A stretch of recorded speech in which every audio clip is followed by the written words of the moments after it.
अब हम आपको ये बताएंगे कि भारत में धनतेरस के त्योहार को लेकर इतनी गलतफहमी क्यों है और इसे धन का त्योहार क्यों समझ लिया गया है। असल में धनतेरस स्वास्थ्य का त्योहार है, लेकिन लोगों ने इसे धन का त्योहार बना लिया है। शायद सिर्फ इसलिए क्योंकि धनतेरस में धन शब्द आता है, तो बहुत सारे लोगों को आज भी यह लगता है कि धनतेरस का मतलब है धन। लेकिन यह धन पैसे वाला धन नहीं है, यह स्वास्थ्य का धन है, आपकी सेहत का धन है, जिसे आप भूल चुके हैं। आप सोचिए, भारत के लोगों ने आज धनतेरस के त्योहार पर 60,000 करोड़ रुपए का सोना, चांदी, आभूषण, बर्तन, नई गाड़ी, स्कूटी और बाइक्स खरीदी हैं। 60,000 करोड़ की। इनमें भी लोगों ने 25,000 किलोग्राम का सोना, सोने के गहने और सोने के सिक्के खरीदे हैं, जिन पर 20,000 करोड़ रुपए खर्च हुए। जबकि सिर्फ आज ही के दिन लोगों ने 2,500 करोड़ रुपए खर्च करके 2.5 लाख किलोग्राम चांदी के आभूषण और चांदी के सिक्के उन्होंने खरीद लिए। 25,000 किलोग्राम सोना खरीद लिया, जिसकी कीमत है 20,000 करोड़। अनुमान है कि आज के दिन भारत के लोगों ने लगभग 100 करोड़ रुपए के बर्तन भी खरीदे हैं। और इसका कारण भी यह है कि हमारे देश में धनतेरस के मौके पर बर्तन खरीदे जाते हैं, सोने चांदी के सिक्के खरीदे जाते हैं और आभूषण खरीदने को भी शुभ माना जाता है। और ज्यादातर लोग यही सोचते हैं कि धनतेरस का त्योहार धन और संपदा का त्योहार है, जबकि सच यह है कि धनतेरस का धन से कोई लेना देना है ही नहीं, और ये वेल्थ का नहीं बल्कि हेल्थ का त्योहार है। धनतेरस का त्योहार भगवान धनवंतरी से जुड़ा है, जिन्हें पुराणों में आरोग्य देवता या आयुर्वेद का देवता बताया गया है। ऐसी मान्यता है कि जब अमृत प्राप्ति के लिए देवताओं और असुरों ने समुद्र मंथन किया, तब समुद्र से 14 रत्न प्रकट हुए, जिनमें से एक रत्न भगवान धनवंतरी थे। और इसी वजह से आज के दिन धनतेरस का त्योहार मनाया जाता है भगवान धनवंतरी के नाम पर। भगवान धनवंतरी जब प्रकट हुए, तब उनके एक हाथ में अमृत कलश था, एक हाथ में जड़ी बूटी थी, एक हाथ में शंख और एक हाथ में आयुर्वेद था, और उनके शरीर पर अनेकों प्रकार के आभूषण थे। भगवान विष्णु का अवतार माने जाने वाले भगवान धनवंतरी को 2 बातों का जबरदस्त ज्ञान था। पहला, स्वस्थ रहकर दीर्घ आयु प्राप्ति का ज्ञान, यानी आप हमेशा स्वस्थ रहेंगे और आपकी आयु दीर्घ होगी, बहुत लंबे समय तक जिएंगे। यह कैसे हो सकता है, इसका ज्ञान उनके पास था। दूसरा, रोगों के उपचार का ज्ञान, और इसीलिए भगवान धनवंतरी को देवताओं का चिकित्सक कहा गया, यानी देवताओं का डॉक्टर कहा गया। और मान्यता है कि भगवान धनवंतरी ही आयुर्वेद को पृथ्वी लोक पर लेकर आए, और उन्होंने ही निरोगी काया को धर्म से भी बड़ी पूंजी बताया था। लेकिन इंसानों ने आरोग्य के देवता भगवान धनवंतरी को बर्तनों, सोने चांदी के सिक्कों और आभूषणों की खरीदारी तक सीमित कर दिया। उन्हें बस यही समझ में आया। असल में धनतेरस का त्योहार धन के बारे में कभी था ही नहीं। यह त्योहार स्वास्थ्य के बारे में था, और यह त्योहार भगवान धनवंतरी के बारे में है, जिन्होंने आयुर्वेद के बारे में उपदेश दिए और स्वस्थ रहकर लंबी आयु होने का ज्ञान पृथ्वी लोक पर फैलाया। लेकिन हमने स्वास्थ्य की बजाय धनतेरस को धन का त्योहार मान लिया, और ऐसा सिर्फ इस त्योहार के नाम की वजह से ही हुआ है।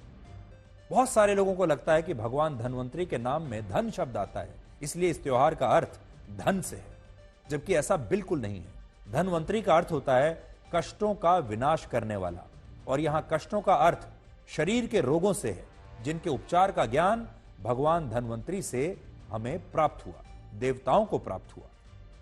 आज ज्यादातर लोगों को यह बात पता ही नहीं है कि धनतेरस का त्योहार तब शुभ नहीं होता जब आप इस त्योहार पर नए बर्तन लेते हैं, सोना चांदी खरीदते हैं या नई गाड़ी खरीदते हैं। यह त्योहार आपके लिए तब शुभ होता है जब लोग स्वस्थ शरीर और स्वस्थ मन से भगवान धनवंतरी की आराधना करते हैं और उनकी पूजा करते हैं। आज भगवान धनवंतरी के इस देश में 10 करोड़ लोगों को टाइप 2 डायबिटीज है। भगवान धनवंतरी के इस देश में 22 करोड़ लोगों को हाइपरटेंशन या हाई ब्लड प्रेशर है। भगवान धनवंतरी के देश में 7 करोड़ लोगों को मोटापे की समस्या है, 6 करोड़ लोगों को डिप्रेशन है, 40 करोड़ लोगों को हाई कोलेस्ट्रॉल की समस्या है। हर साल हृदय रोगों के कारण हमारे देश में 35 लाख लोगों की मौत हो जाती है। और इसका कारण यही है कि भारत के लोग सोने चांदी के सिक्के और बर्तन खरीदने के बारे में तो दिन रात सोचते हैं, लेकिन वो कभी भी अपने स्वास्थ्य को गंभीरता से नहीं लेते। उदाहरण के लिए अनुमान है कि आज ही सिर्फ धनतेरस के मौके पर 30 लाख से ज्यादा लोगों ने ऑनलाइन फूड ऑर्डर करके खाना मंगवाया है। आज ही के दिन, एक दिन में 35 लाख लोगों ने ऑनलाइन खाना मंगवाया है बाहर से। और अब असल में लोगों ने त्योहारों पर अपने घर में खाना और पकवान बनाने बंद ही कर दिए हैं। पहले घरों में जो रसोई होती थी, वहां आपकी दादी, नानी या मां घर का मेन्यू तय करती थी कि आज क्या बनेगा। आपकी मां या दादी ये तय करती थी कि आज दिवाली के मौके पर क्या बनेगा, दशहरे के मौके पर क्या बनेगा, धनतेरस के मौके पर क्या बनेगा, और वो सबका ध्यान रखती थी। और ऐसा खाना बनता था जिसमें स्वाद भी हो, जिसमें प्यार मिला हुआ हो और वो आपको स्वस्थ भी रखे। लेकिन अब ये परंपरा बहुत कम घरों में बची होगी और अब लोग त्योहारों के असली महत्व को भूलते जा रहे हैं। वो खाना जो आपकी रसोई में बनना चाहिए, जो पकवान बहुत प्यार से आपकी रसोई में तैयार होने चाहिए, अब लोग उन्हें ऑनलाइन ऑर्डर कर लेते हैं बाहर से। उन्हें पता भी नहीं होता किसने बनाया है और किसने खाया है। आप में से बहुत सारे लोगों को यह बात शायद पता नहीं होगी कि आज के दिन को भारत में आयुर्वेद दिवस के रूप में भी मनाया जाता है, जिसकी शुरुआत वर्ष 2016 से मोदी सरकार ने की थी। और आज जब प्रधानमंत्री मोदी ने धनतेरस की शुभकामनाएं देश के लोगों को दी, तो उन्होंने भी आयुर्वेद का जिक्र किया और इसकी ताकत दुनिया को बताई। हमारे ऋषियों ने कहा है, आरोग्यम परमम भाग्यम, यानी आरोग्य ही परम भाग्य, परम धन है।